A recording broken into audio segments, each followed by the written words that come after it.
And now it's Deborah Cobelt Live in the Little Italy podcast. Hi, everybody. Thank you so much for joining us today on Deborah Cobelt Live and also our Little Italy podcast. And joining me is the delightful, beautiful, and super talented Lavinia Errico, co-founder of that powerhouse gym that many of us have gone to, Equinox. Also, currently the founder of MoveJoy, which is I guess a movement we'd call it, right, Lavinia? To find joy, purpose, healing, whatever it is that we need through movement. We got to move, ladies, right? We've got to move. In fact, I was at one of her retreats in Malibu recently. We'll be talking about that a little bit. Lavinia is also a sought after speaker, an entrepreneur. She's of Italian descent. So we're going to talk a little bit about that, growing up New Jersey Italian. I so appreciate you being here, Lavinia. Thank you so much for joining us. Yeah, thank you so much, Deborah, for having me. Every time I hear Little Italy, I just can't get the visual out of my mind of like a big, amazing bowl of spaghetti with meatballs. Like every time I hear Oh, it, I'm like, oh my God, I just want a bowl of spaghetti with meatballs. well, when you leave here, then you can go make some and you can have a nice big lunch. And next time we're there, because, Lavinia and I are in a prayer group that's often hosted at your home, which is really lovely. We're going to talk about that a little too. I want to incorporate faith into this podcast because it's become very important, clearly, to Lavinia and also to me as time has gone on. And that's something that's really bonded us. And maybe next time I'll bring a big, like plate or whatever of spaghetti and meatballs. So thank you again. I'll tell you where I want to start, Lavinia, because I always like to go back, right? I know that you were a dancer when you were a little kid, and I love as we live longer in life, right? We're not 22 years old. What's really neat is to see how someone develops through their life. They're 4 years old and they're dancing. They're off living in New York and they're noticing that there is a need for something.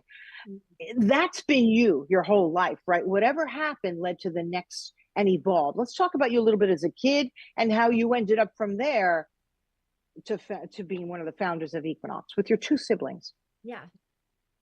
Well, first of all, I danced my whole life. I started dancing. I remember begging my mom that I wanted to go when I was 4, but they couldn't even start you till you were 5.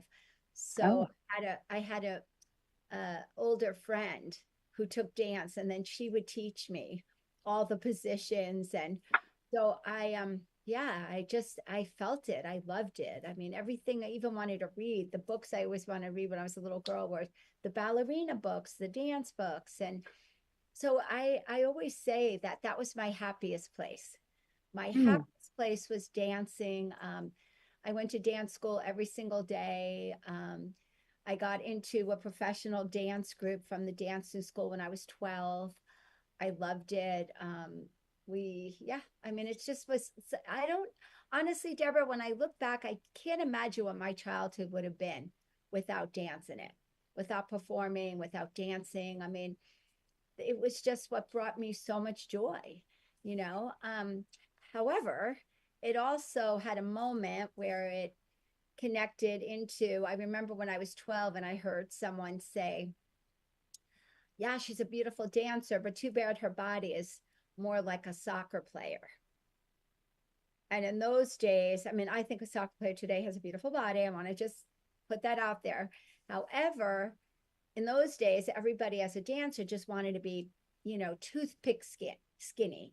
And I, by nature, didn't have that kind of body. I was actually had more of an athletic body. So that's when I really started to be aware of my body, be aware of the messages I was constantly telling it.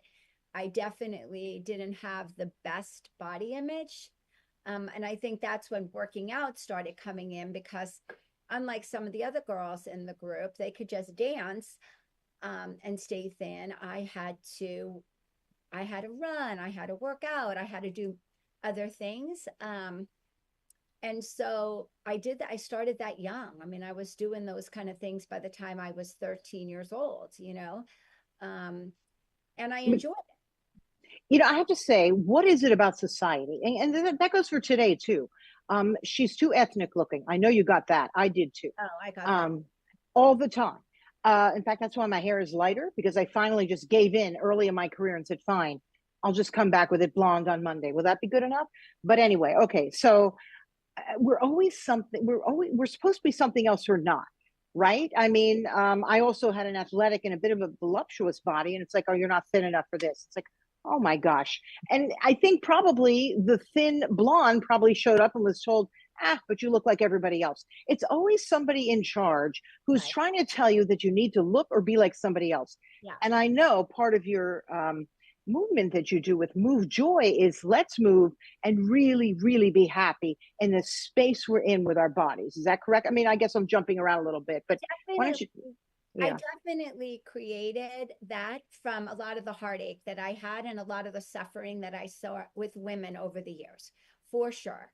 I mean, I remember people saying to me, oh, I'm not going to come to Equinox till I lose 20 pounds. I was like, what? Like, this is the best place to come to get healthy, to get fit. Oh, no, I don't want to go in there. Everybody in there is beautiful. I don't want to go in there till I'm 20 pounds. Like, it was just like, we get held back a lot by not fitting in, not looking a certain way. And those are the stories that I personally want to like start breaking away from. But again, I want to just go back.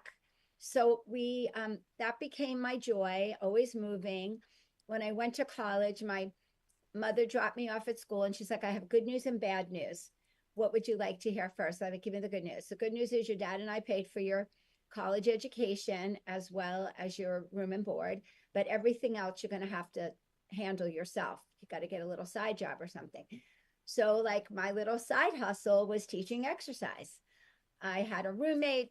I went to, she bought me a few sessions at Jane Fonda. I went to Jane Fonda. I took a few classes because I was a dancer. I could pick up choreography very quickly. I literally made flyers, put those flyers out at all of the sorority houses. And the next thing you know, I was teaching classes with my little boombox in a little atrium at USC. Yeah, I love that. I mean, and again, that was the time of the Jane Fonda revolution, right? I could see you with the leg warmers and all, right? You must have. I love those outfits. The leg warmers, the belts, the headband, the turquoise with the pink. I mean, like I was in full glow of that. Like it was my time. I loved that. The 80s were amazing for that. So anyway, we did that. I did that. That was a great way to make some extra money. And then I taught at different studios. And then it was time. I felt like it was time for me to go back to New York. Because the truth is, I mean, I was pursuing an acting career out here, dance acting. And I just knew, Deborah, I was not supposed to be a starving waitress. Like other girls could do that. I was just, no, I didn't feel that energy was right for me. Some teachers said, well, you don't want it bad enough. Okay. But I just don't, I'm not feeling it. Went back to New York, had a dear friend that was in the executive program for Lancome. She was able to get me in. And before I know it, I was working in all these different areas and I was learning so much. I was learning so much about sales and marketing and product development and all of it, and how to make great events and how to, generate energy around the counters and how to, so I was like, I learned for those 4 years that I was with them, I was learning so much. And at the same time, I was complaining to my brother, somebody needs to open a great gym. Somebody needs to open a great gym because the gyms were not great at that time. There were some great studios. There was like Jeff Martin, which was amazing, or Molly Fox downtown. But there wasn't a place where you could go and get awesome classes, great workout, and just a place where young people in their 20s would want to be. Can I just say, because I lived there at the same time, I don't even need to mention names, but there were some like larger ones. They always seem kind of like dingy and dirty. You know what I mean? Like dust balls in the corner. And I couldn't find a gym myself. And, fortunately, I would just bike ride in Central Park and do what I was doing. Right? I mean, it was kind of hard. You really hit on something. But I have to say and point out to people, you think like an entrepreneur. You were at USC, and the first thing you did was say, instead of getting a job right at the local whatever coffee shop, if they were even there back then, you decided to start something of your own. You go to New York and you see a need and you go, something's missing here. I mean, you were an entrepreneur probably by the time you were 4 years old. But anyhow, go ahead. Well, I grew up in my dad's deli. So I grew up in my dad's deli, and I feel like, I was taking money at a young age. Like, I loved running that cash register. And it was so funny. Like, every hour I'd hit the button to see how much money we made. And I'd be like, Dad, we're good. And he was like, I mean, it was just my nature. I loved it. I'd even write the time down so tomorrow I wanted to beat that number. So at 11 o'clock, I'd hit it and I'd be like, Dad, we're up $50 from yesterday. And it was just my nature. Like, it was my nature to be like that. And I was very lucky that my parents were able to cultivate that, and they didn't, I think part of cultivation is allowing you to do it. Like, if they keep giving and giving and giving, before you know it, I think that's one of my issues with what I see with people today, is that the parents do so much, they give them so much, they overdo it. And before you know it, they haven't cultivated that resilience. They haven't cultivated how to be creative to make some money, because their parents are given their credit card to go out and, all right, you want to go to Nobu? Take the credit card. Like, you oh want boy, sneakers? Take the credit card. Like, part of the reason why I think we as a family were able to do it is because my parents didn't do that. Yeah. Like, they gave us enough to let us know what good taste was, what good food was, what nice clothes were, but not so much that they enabled us. If we wanted more, we had to get that on our own. And let's go ahead. Actually amazing. I think I really feel like that created so much determination and focus and resilience to be able to go out there and carve that out for myself. Do you mind if we stay on that a little bit, your family, because you're one of six, you're a twin. You're the first, you and your brother, is it Danny is your twin? My brother Vito. Okay, Vito. And Danny and Vito are your partners, or were your partners when you founded Equinox, which is kind of incredible. I just want to stay on family a little bit, because I also think, I love the fact that Dad had you working at the deli. I've heard you say that Mom, with all six kids, she was really good at identifying that everyone was in fact different, instead of treating everybody the same. So I imagine little Lavinia was this adorable little dancer with lots of energy and quite smart and observant, which is why you were in charge of the cash register at Dad's Deli, right? And all this is developing into the Lavinia who wanted to start a business, whether it was the workout or a gym. Am I right? I mean, look, I think every part of our journey feeds the next part. Yeah. That's just the way it is. The more we do, the more we're exposed to, even the more pain, the more hurt, the more, like, all of that creates who we are, right? So I believe that's why I always say it's joy in the journey, like that's why I really, when I mentor young people, I'm always like, try a lot of things. Go out there, try things, fail, learn how to pick yourself up, start all over again. Like, those are really good things. They build so much character. They really help us become more expansive human beings, so yeah, I know all of it. Yeah. I think you instinctively felt that, especially when you were in New York. And look, already you had this experience of leaving New Jersey, going out to LA, to USC to study, coming back. So, okay, here you are in New York.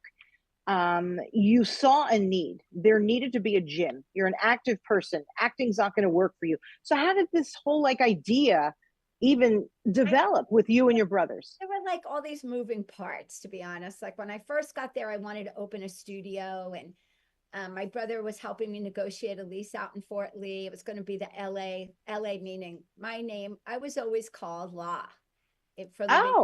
When I grew up, my name was La.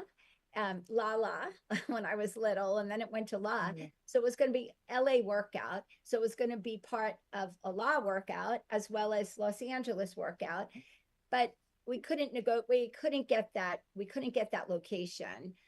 Because the truth of it is that in those days, nobody wanted a gym or a workout studio in their real estate. That was not a sought after. Like they wanted a restaurant. I always joke and sometimes say, I think they'd rather have a dry cleaner than a workout studio in those days. So we couldn't get that lease. He really wanted a restaurant, and we were really pushing for it, but that didn't happen. And I think it was a godsend that it didn't. And that gave me more experience in business to really stay and really learn a lot, because I learned so much with Lancôme, I have to say. So yeah, and then again, we lived on the Upper West Side, and they really weren't. There was like Jacqueline, which was awful. There was, like a gym called Pumping Iron, which was in the basement and really not good. There was a great studio, but we needed. So after a while, we were just like, I was going to the Vertical Club all the way on the other side of town. And I don't know, that was more like a pickup joint. It wasn't my cup of tea, but I didn't have choices. And then, we were just kind of talking about it. My brothers were doing construction. They were entrepreneurs. They had a lot of different little things going, parking lots and things like that. And one of the guys that owned a building that my brothers would buy tile from said, "Hey, I have a gym that went out of business in Westchester. You guys look like gym guys." They were kind of big and worked out. "And you look like gym guys. Why don't you take that over? You're entrepreneurial." And then the three of us went up there and looked at it. And we were like, wow, like we could really make this nice. It already had some good bones for sure. And that was we took that on. And in the beginning, we were all keeping our day jobs. Like, right. I imagine. Be able to do that, and so we started that, and it was kind of our proof of concept, it was like, and learning, I went to sales seminars and sales things, and kind of learning how to understand the business. And then we hired a couple really good consultants to work with us. And I would say that we didn't really make a lot of mistakes in the first one.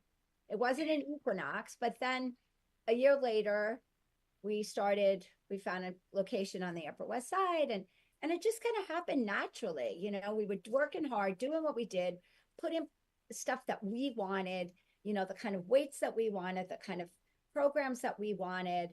And, we were a great market because we grew up working out. So we had we knew anyway. And that's kind of how it just kept growing. It just kept growing and growing and evolving. And so much of it really was our own journey. Like it was our own journey that had us expanding into different things. Like 2 years in with Equinox, I woke up literally on a Sunday morning and fell flat on my face down. I fractured my cheek, my jaw. I looked like I was in the ring with Mike Tyson. And it was like, wait a minute, I'm in the best shape of my life. I was literally like, my resting heart rate was 58. My cholesterol was 140. My blood pressure was 120/70. I mean, it was like, I was like, wait a minute. At those days, we believed that if you were fit, you were healthy. If you're fit, right. You're healthy. And that was a big wake-up call, that going, whoa, you can be really fit and be falling flat on your face. Like, what's going on here? And that was really a deep dive that I took into, what does it mean to really be healthy? And I started meditation. I started acupuncture. I got into some personal development programs. And that was when I realized that in order to be healthy, you have to be spiritually healthy, mentally healthy, emotionally healthy, energetically healthy, and physically healthy. And then that was the birthing of the Equinox Wellness Center. Right. And we ended up creating a wellness center off of that. And I believe, in my opinion, I don't know if you interview my brothers, they may feel different, but I feel that that was the moment that took us from being like a gym, that took us into a completely other, the next hemisphere of, because now all of a sudden we were a lifestyle company, we were a wellness company. And by the way, that word wellness wasn't even used then. Right. Like it was today, it's a, $1 trillion business, but nobody used the word wellness then. I remember I was sitting in a room trying to figure out, what are we going to call this center? And we were whiteboarding what we are, what we're not, what we're going to, longevity and anti-aging and all these names. And then we were like, this is the place you come to prevent illness, preventative medicine, prevent illness. And then somebody's like, well, what's the opposite of illness? And somebody out there on the team was like, wellness. And we're like, wellness? We're like, is that even a word? Wow. I wish I would have trademarked that, Deborah. I know. In fact, speaking of, how did you come up with the name Equinox? And also, I want to take it back a little to, where did you have a lot of your meetings? Because I read somewhere, for anybody who's from New York, this is a very big word. You were on a stoop. You did a lot of your meetings speaking to your brothers on a stoop. People would walk. That was before we opened Equinox. That was even before, yeah. Yeah, that was before we opened Equinox. We rented this literally in a building that looked like it looked like any day that building was going to fall down. And we had like the basement apartment of that building, and it was dark, and it was really an apartment that we turned into an office. And we would literally go to lunch on the corner, grab sandwiches, and then come and sit on the stoop and just talk and brainstorm. And that was what we would do, and it was that was before we went on. I know, I love the word stoop, and people outside of New York or New Jersey, they don't know what a stoop is. It's sort of your front porch, right? Because to get up to a brownstone or most apartments, unless they're really big buildings, you have to walk up a bunch of stairs. And what I love about that time is you'd walk home in the evening, and so many families, couples, young people would sit on the stoop. And, they would converse about everything, about their lives, about their business, about it all. And when I read about that, I envisioned you with your brothers and sort of like the birth of what was to come. Starting on those stoops, before Equinox and everything else. But so much happens in life on that little stoop if you're from back east. But because go ahead. No, it's so funny because I grew up on a street in Hackensack, New Jersey, and everybody had stoops. We had a porch because it was bigger, but the other women, and I always feel like that was my mom's generation of therapy. They would meet the neighbors. The women would sit there with their cup of coffee and a cigarette, and they would talk and they would share, and they would like work things through on the stoop. And I always thought years ago, I wanted to create a show called On the Stoop. Oh. That was literally about women coming together in this natural way of connecting and talking and working through their stuff. Because I would say, when women come together, we can create miracles, when we come with a pure heart, right? We can change the world. Yeah. So yeah, that was kind of how it happened. It was very organic, but we worked really hard. Doesn't mean we didn't work our butts off, because we really did. Of course.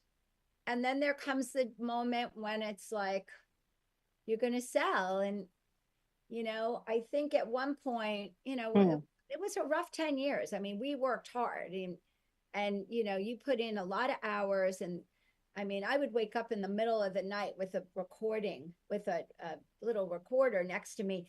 If I had an idea, I didn't want to lose it, because that's how you were building. It was just idea after idea after idea. We were creating all these signature classes, and, again, we hadn't all the modalities for that. And we had the first Medi Spa in New York City. Like, people don't realize other things that since we sold, they haven't kept those, but we had so much, like I said, the Medi Spa, the Wellness Center. We had the Equinox Fitness Training Institute, where we couldn't get great trainers because there really wasn't great training in those days. So we created our own institute to train the trainers. Wow. Like we just had so many layers that went into building that brand. We have weight loss program, we had supplementation. This was in a day when everybody took one a day. Right. They Yeah. one a day pill. That was their idea of supplementation. And we created an entire vitamin line, one for men, one for women, one for hair and skin, one for perimenopause, menopause. Like people thought we were crazy, but Wow. this is how we rolled. Like this is who we were. We were just way ahead of our time. But it's because, when you're aligned, when you're doing what I say source, God has you on this earth to do, you just keep getting downloads. You just getting downloads because you're in your flow. You're just in your flow. It takes some to be in that flow. It doesn't just happen. It takes consciousness, it takes commitment, it takes discipline, it takes awareness, takes presence. But when you are in that flow, it's like, whoa, it is just coming and coming and coming. So how many years did you own Equinox, the three of you? And how many facilities in total did you develop while you were the owners of Equinox? I feel like because, well, first of all, we started obviously a couple of years before Equinox even opened, right? Right. We had our first gym, and then we took another year to create Equinox and build it. So right. I think we were open for about 10 years, but we were in it for about another 3 years prior to it, building it out, doing everything, doing the first gym, then doing that. So it was about 13 years. Wow. And but it was like 13 years. I mean, the way I look at it was like 13 years, but we didn't just build Equinox. We literally built, it wasn't about, the thing that gets interesting when somebody says, how many gyms did you do? It wasn't about how many gyms, because we didn't just build gyms. Right, of course. We were doing the Equinox Training Institute. We were doing the Wellness Center. Like we built Incredible. like 6 brands inside of Equinox.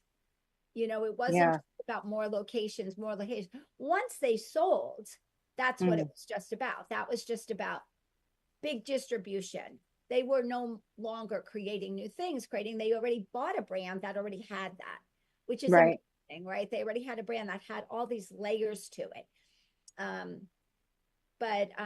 So, and then we sold, and it was like, I thought every day was going to feel like the 4th of July after we sold our company. I just like, oh my God, this Italian girl from New Jersey has more money than I ever dreamed that I was going to have. Everyday life was going to feel like, I'm so, and you've earned it. It wasn't like, I always joke, I say, I didn't marry well and divorce well. Like, I earned it. It was like, I worked hard. I worked really, really hard. We all worked hard, right? So, so I thought every day was going to feel like that. And the truth is, it didn't.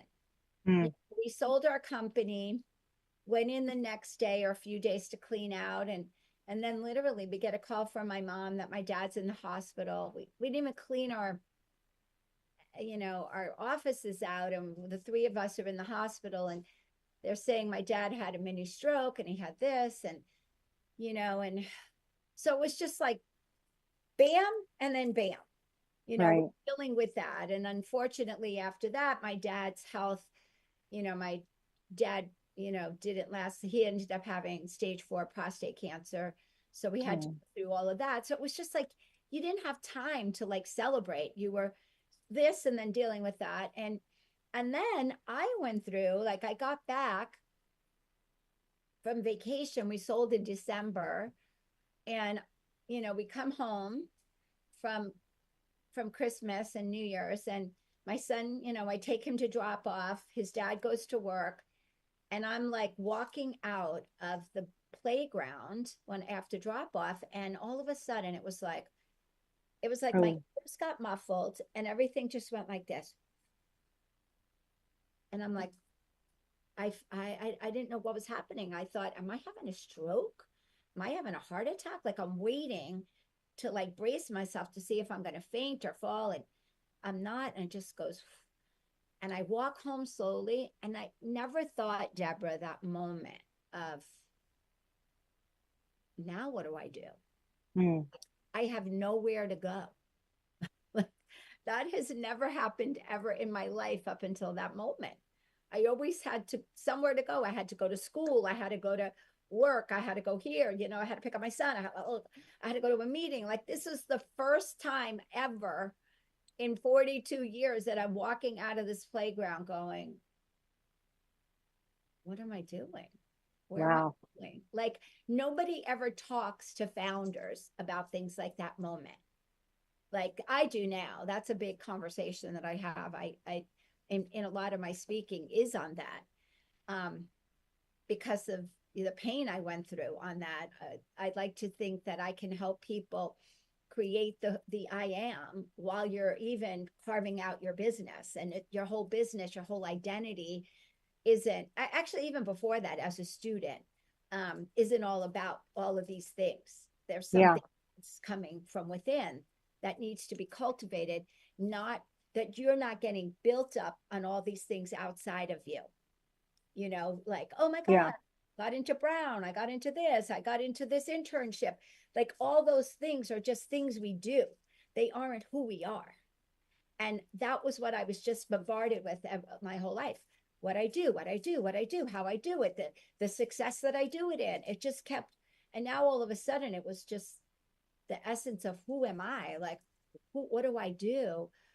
I was lost. And I literally was like that probably for a couple of months. And I remember calling my mom. I'd say, Mom, I'm like, and she'd say, you have to figure out, like, it just hasn't hit you. And I'm like, hit me. I felt like a train hit me. Like I was, I didn't feel like I sold my business. I felt like somebody literally tore something out of me. Like it was really heavy.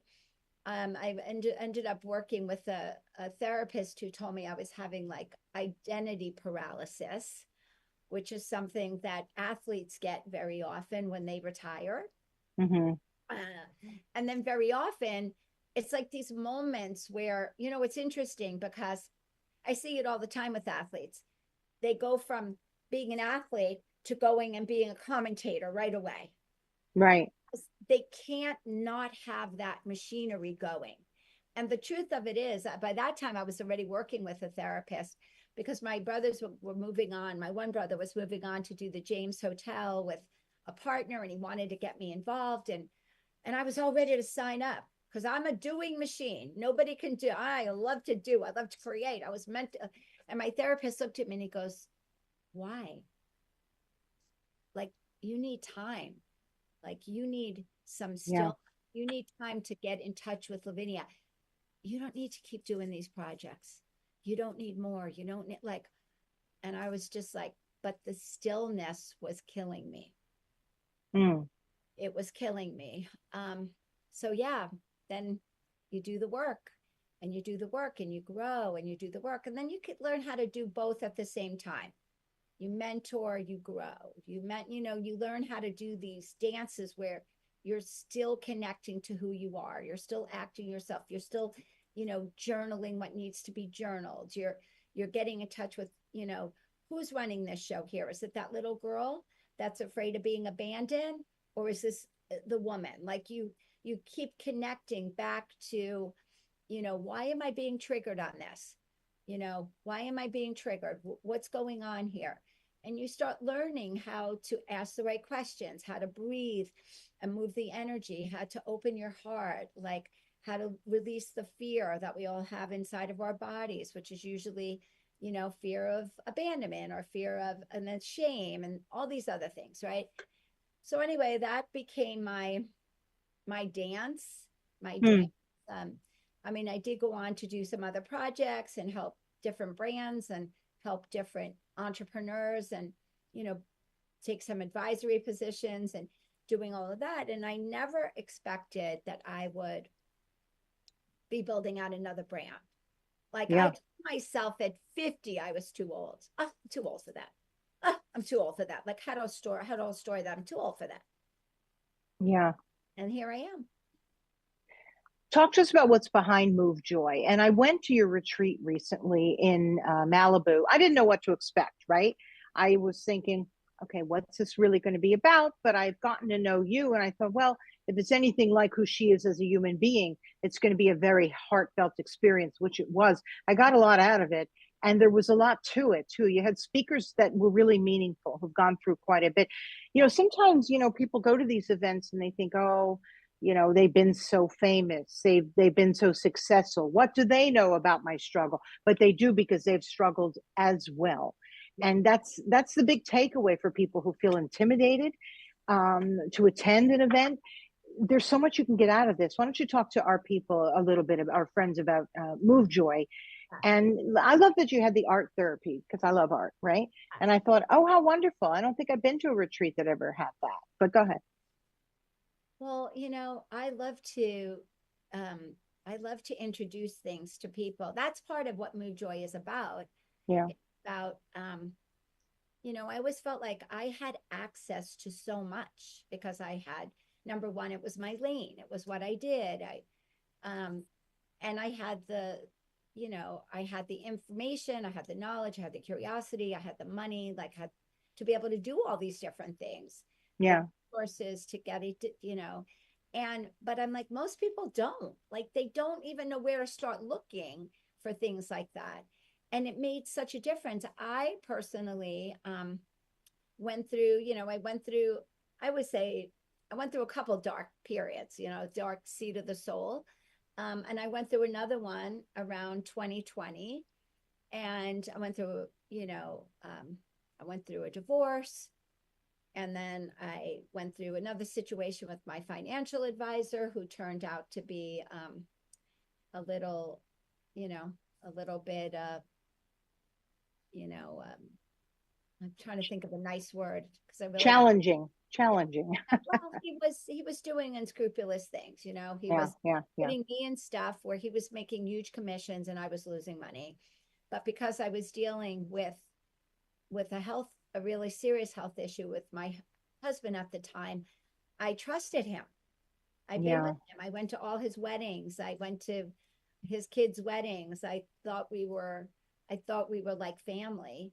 So that level of betrayal was like, what is he been doing? Like, what? Like, it was hit me like a ton of bricks, right on the heels, like, with the divorce, then that. And then I ended up having a undesirable situation with somebody who was threatening to sue me $100 million, and very close family member. And I thought, I just was literally, Deborah, I was a walking zombie again. Like, I just felt like I was in shock. My body was literally like melting away. I had lost ridiculous amount of weight. I was still working out every day. I was doing all the things that I normally do. I never missed a workout. My food was still healthy. I was loading up on proteins, but my nervous system was my nervous system was just completely rocked. Wow. And it was devastating. It was a really hard time. And that was really how I started getting into my faith. Is that one day I was literally walking in the bedroom, and I had this monologue constantly going and asking, even though I was in traditional therapy and I was in this, and I was doing acupuncture, and I even did a plant medicine journey, and I was trying everything to get out of this and do the work. And one day I literally walked into my bedroom, and there was a pillow on the floor, which I don't even know why that pillow was right on the side of the bed. And I literally walked up to the pillow. I got on my knees because it was on the floor. I leaned over and I just started praying. Wow. I literally just started praying. And I was just like asking God, like, God, please help me. Like, Holy Spirit, please just help me. Help me get out of this funk. Like, what do I need to know? Like I was just praying. I've never done that before. Like, I always thought of myself as more spiritual than this. You know, I went to India, I did pilgrimages, I studied Buddhism, I studied Hinduism, I studied Kabbalah. Like, I always loved God. But, you know, I grew up Catholic, and the Catholic religion in those days was very dogmatic, very judgy, you know, and wasn't easy being a girl. Yeah. Her dresses are too short. She shouldn't look like, you know, like it was, you know, it wasn't a place you wanted to spend time and energy. But so I decided I would be spiritual, and that felt good to me. I enjoyed that. But you know, when times are tough, it was like there I was on my knees praying, praying, Wow. praying. And then I said, I want to go to church, but I had to find the right church for me. And then first I went into Santa Monica, and I went to Vintage there, and I thought, okay. But then I kept hearing about the Malibu one, and I went there, and I was like, this is home. I love This it. is home. I even loved that it wasn't in a church, it was in a school. Yeah. Yeah. I love that it was in a school, so it didn't feel like what church felt to me growing up in a Catholic church. Like, I just love that. The message, laid back, everybody's welcomed. You know, we're all going to do life's, you know, we're going to do messy things. We're going to make mistakes. We're not, you know, like there was just this place of a breath in it that felt so great, you know, really felt great. So with that, I had that. And I was feeling better, but I still wasn't like, I still felt like I was in this gray cloud, you know, and, you know, I'm so positive, and I get up and I do my makeup, I do this, I do that. I'm always like a lot of energy, but inside I could feel that I wasn't like, yay, I wasn't really happy. I was faking it. I was faking it till you make it. Right. And then I was sitting under my tree, and I literally heard move. And I'm like, move? Do you want me to move out of my house? Like, I'm living in this big house by myself. Like, what does that mean? And I hear, no, move. And I stood up, had music, Wow. and I started moving and breathing and moving and breathing, affirmations and prayer when I was moving and breathing. And I'm saying, Spirit, fill me up as I'm moving and breathing. And I'm saying, Spirit, fill me up, and I'm moving and breathing. And then after that, I'm like, oh my God, I feel so good. And then I kept doing it. And then I started, you know, working with a physical therapist to try to figure out what would this really look like. And then I started doing so much research. And then I started presenting it. I already had an online workout group, but it was very traditional. My class was almost like boot camp that I was doing. I was serving these women during COVID. And then I started incorporating all this new stuff. And they were like, oh my God, this is amazing. Amazing. Oh my God, they're like, this is like therapy and movement and everything in one. And they were like, this is unbelievable. So I just kept doing it and doing it. And then, you know, a very successful entrepreneur pulled me aside at a mastermind who had been doing this online with me. And she said, why are you not building this into a brand? She said, Lavinia, you're onto something really special here. There's nothing else like this. And I was like, I know what it takes to build a brand. I don't know if I'm for that. I still hadn't worked through I'm old to do that. Let somebody younger do it. And then, but no, and then I got through. You know, when you get through what I had got through with these 3 men in my life, I always say, if I didn't go through that challenge with those 3, I don't think I'd be doing what I'm doing, because those kind of breakdowns bring breakthroughs. And my breakthrough was nobody's better to do this than me. I've lived it. I know it. Yeah. I am it. I'm a great spokesperson for it. And you know what? I was a big part of building an unbelievable brand and so I know how to do this. And once I got that level of confidence back and interest and desire, it's like I'm unstoppable. Yeah. It's really been unbelievable. And I keep learning and keep going. Everybody keeps saying, why are you staying in a beta? I said, because I'm a little bit of a perfectionist and I just want to really understand the market and really understand the class. At first, I was doing it only for the 45 plus market. But then what was happening is all the younger women are coming because I do Yeah. speaking for the young entrepreneurs, and they see it and they're like, I love that. They're like, I don't really like going to the gym. I don't really like working out. I like, but I would do this at line at home. And so I'm realizing, you know what? Now I'm adding the age. It's called Joy Bloom. It's for the 20-year-olds. Oh, And then wow. and Joy Rise is for the 30-year-olds. And Joy Sage is for the 45 plus. So it keeps evolving. It keeps evolving. And I'm excited and I love what I do because you can do it for 5 minutes, Yeah. literally on the app, because it's about moving the energy. Yeah. Like move, like we Move. get the stresses out of our body.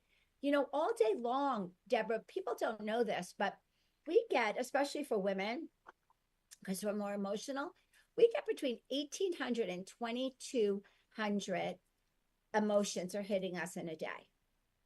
And Wow, that's a lot. And it's I'm somebody who feels not just my emotions, I'll feel everybody. yours. My dog Leonardo that you just heard screaming with the Amazon guy. I mean, I will feel everybody's emotions. I'll walk down the street, I'll feel hers too. That's a lot. I didn't realize. No, Really? yes, yes. And every one of those emotions have an energy. Yeah. So, and 83% of those emotions are negative, like worry, fear, Oh. not good enough, not pretty enough, not smart enough, all the not enoughs, like all of that. So they all have this energy that lives on our body. And then before you know it, it's like you have a skin rash and you have a lower back issue and you like all these things start happening because there's so much stress in that body, so much stress. Mm. So what we do is, again, we do it from I mean, I have an hour class, but the whole 30 minutes of it is all just releasing the energy. But we do it and you still sweat. So you're moving, but you're affirming, you're breathing, you're moving somatically to somatically release the energy. And it's crazy, but since I've been doing this, I used to go to the chiropractor at least once a month, sometimes twice a month. I haven't needed a chiropractor adjustment. I would be like, oh, I gotta go and get acupuncture. I haven't needed that because we move the meridians, we move the energy. It's like we really become self-healers. Yeah. All And Mhm. go ahead. No, no, go ahead. no, and I've gotten and the thing is, like, I have quite a few women that even, and we don't talk about because that's not my thing. I just say move your body but what the thing is, when you start moving and you start feeling good, all of a sudden you feel good. You're not grabbing for the bagel and cream cheese because that's emotional eating. Once all of a sudden your mind and body gets clearer, it feels better. It's like you're happier with that salad with, chicken or protein on it or hummus or whatever. Like all of a sudden it's like you're not driving around to find a parking spot right in the front of somewhere. You're actually fine parking at the end of the parking lot and walking, an extra quarter of a mile. Like you start what people were saying was all of a sudden, like my lifestyle just started changing. I became more active. I was taking stairs instead of elevators. I was, walking my dog instead of walking my dog. As soon as she took care of business, I turned the dog and came home. Now I'm taking the dog around for an extra quarter of a half a mile. Mm. That's how it starts changing. You want it to change organically. I look at people and I go, you're not going to go from not moving to doing HIIT training. Like it's actually would be unhealthy for you. Like you want to start moving and also finding joy in your body. Like Yeah. so many women move from a place of shame. They're moving from a place, I got to change this. I got to fix this. I got to get rid of the cellulite. I got to get rid of this back fat. I got to get rid of the, like, instead of celebrating, oh my God, movement feels so good when I expand my lungs and I get my heart pumping, I got my muscles moving. It feels good. But so often we go into these places and in there is this, an instructor who's in a little bralette with these short shorts on, and then it makes you feel bad that you don't have a body like that anymore. You know, you're creating a community, and that's a family. And when I went there, I really felt very welcomed, and I met some really lovely people who were in it for the same reason. They wanted to improve on whatever it is that they needed in their lives, right? Whether it is to bring in more joy, whether it is to understand how their body moves, but ultimately, you know, what it does is it makes us feel better. And I know that's your goal. You definitely walk your talk, Lavinia. You really, really do. And I mean that sincerely. And I felt that the first time I met you, and I thought, gosh, this woman's been through a lot in her life, and every little step of her journey has led her to who she is now. And I don't want to take a lot of your time. I know you have to fly out of here, but I just had a couple more questions if you have it. One being, because this is also being simulcast on our Little Italy podcast. Tell me a fond memory you have of growing up as an Italian girl with a total of 6 sibs, including you, mom and dad in Hackensack, New Jersey. What's one or two fond memories that you have? Well, first of all, I think I told you that my dad owned delis. Yeah. So first of all, we had a deli refrigerator in our basement with literally the big glass doors. Oh. And we had deli meats and we had a slicer, a professional, meat slicer. And we would literally I don't know how they allowed us to use that meat slicer at such a young age, but we were just, it just felt like our Italian deli was in our house. And then I'd say the other thing is, well, first of all, my mom was the best cook. Wow. My mom, I cooked with her and prepared and learned how to cook. My mom was just, every meal was, filled with tons of vegetables, on any given night. Yeah, we always had a delicious meat and but she would make roasted peppers and mushrooms and asparagus. And, it was just beautiful with risotto or rice or, and Sundays, all of our cousins, we were always at one house and it was gravy, right? Right. Not sauce and certainly not ketchup. So, right. No, it was, and she would start making that gravy, on Saturday. You would smell, the smells, the aromas of making the beautiful meatballs and the neck bones and the sausage and the braciole, which some people don't even know what that is. And we would have braciole. Yeah. We would have meat braciole, and then she would make this pork fatty braciole, and oh my God, and the gutted cheese. And my grandpa would come with the fresh gutted cheese in the big silver tins and the bread. And the other thing of growing up was my parents never shopped at one store. You never went to just Pathmark or ShopRite. You had to get the rolls at a very special bakery, but then you got the Italian loaf at another bakery, and you got the meat from this place, and you got the produce from this place. And you got the Italian delicacies maybe from 3 different places. The food was such a big part of our culture. Yeah. And I just loved that. It was so special. It was so colorful. It was never just like a turkey sandwich. It was like a turkey sandwich with the best bread, with a little peppers and a little pepperoncini and a little, and it was just always beautiful and a great, delicious flavors and amazing. I frequent what's going on here in the Italian communities here. One day I should take you with me to the Italian Cultural Center. I think you would just love it.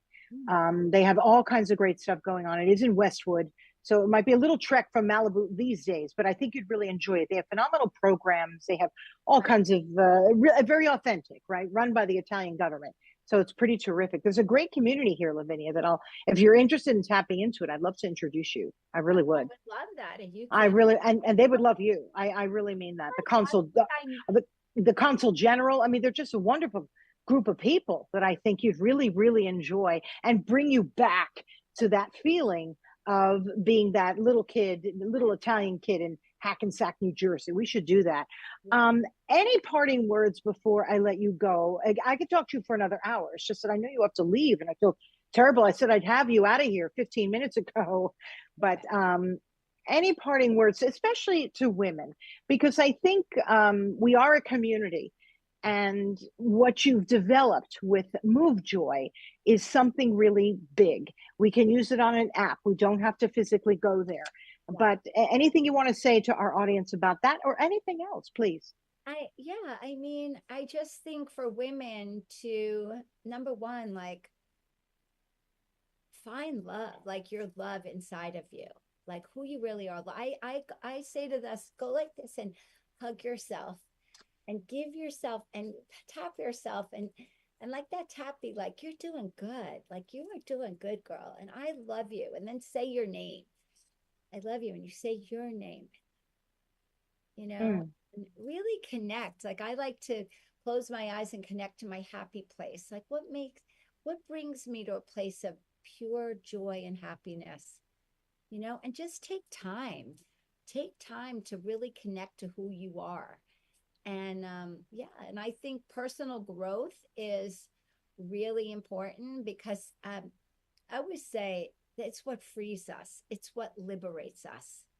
You know, when we are living in our truth, our soul truth, our spirit truth, when we're living in that place, we're not, you know, apologizing for certain things that we like. We're not saying yes when we really would rather say, I don't feel like doing that, but we're like, okay, I'll do it. Or, you know, like when we're really living in that autonomy with that amount of agency, that's where real liberation and freedom is. And I think that's what we all want. We want that level of freedom. And I would love to offer your people, you know, a free 2 weeks on MoveJoy. Oh, wow. Okay. You know what? I'll put that out there. Yeah, because I think our audience would be super interested. That's wonderful. On the MoveJoy app, you're saying? Yeah, well, it's on the MoveJoy app, but also we do live. We do live classes. We do live events. That's fantastic. We're going to be doing a summer solstice event on June 21st, which is really about awakening and using the power of the sun to awaken. So we're going to do that. I'm going to I believe I'm doing it live in the Hamptons. If anybody wants to get information on that, they can just go on to my MoveJoyLife on Instagram and DM my people for that. I would love for them to join us. But we are going to be doing that one online as well. So yeah, and that's wonderful. Do it in the morning, 7:30 a.m. The live classes, we're going to be adding a couple more live classes at a later time.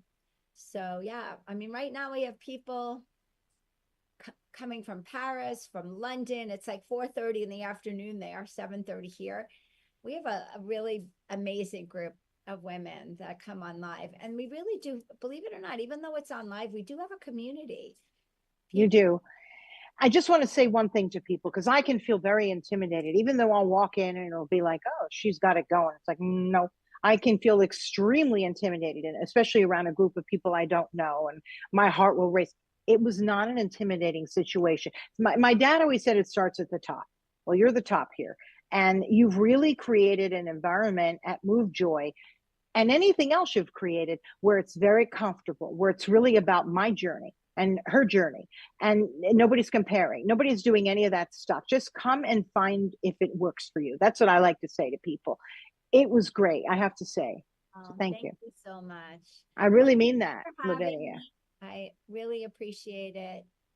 And no, it's really was lovely to have you on, and I'd like to have you on again sometime just to talk a little more about your spirituality. I recently was there when you were baptized in your faith, which I thought was one of the most beautiful experience. I felt it coming from you, how important this was to you, and you were surrounded by people who were there to witness that joy coming from you. So you're really living this. And if you could take away anything, people, from this interview, it's that just keep searching for that joy in you. It is there. Like Lavinia said, hug yourself, call yourself by name. It might seem kind of silly. It's really not. It's not. Like, you'll find it. Just keep going. Yeah. So I thank you for imparting that on us, Lavinia. And please look for MoveJoy on all of your social media, right? I imagine Facebook, Instagram, and anywhere else where they can find what you're doing. And I will take you up on that. Maybe your assistant can text me or email me and how I can word that. Yeah. Yeah. That would be great for our audience. Anyway, everybody, you can find my interview with Lavinia on Facebook, YouTube, and then also Instagram. Will post some little promos, and then also as an audio podcast. We're on iHeartRadio, Spotify, any place where you get your podcast. You'll find us. Put in Deborah Cobelt Live and the Little Italy podcast. And my apologies for my dog barking. Lavinia said earlier, do you go live? I'm like, yeah, all kinds of things happen. The Amazon guy, I don't order often from Amazon, but wouldn't you know it, I am expecting one package. I think that's what it was. So apologies for the dog barking, but that's what happens when you're talking live. That's real life. Anyway, everybody, thank you so much for being here. We'll see you next time. Bye-bye.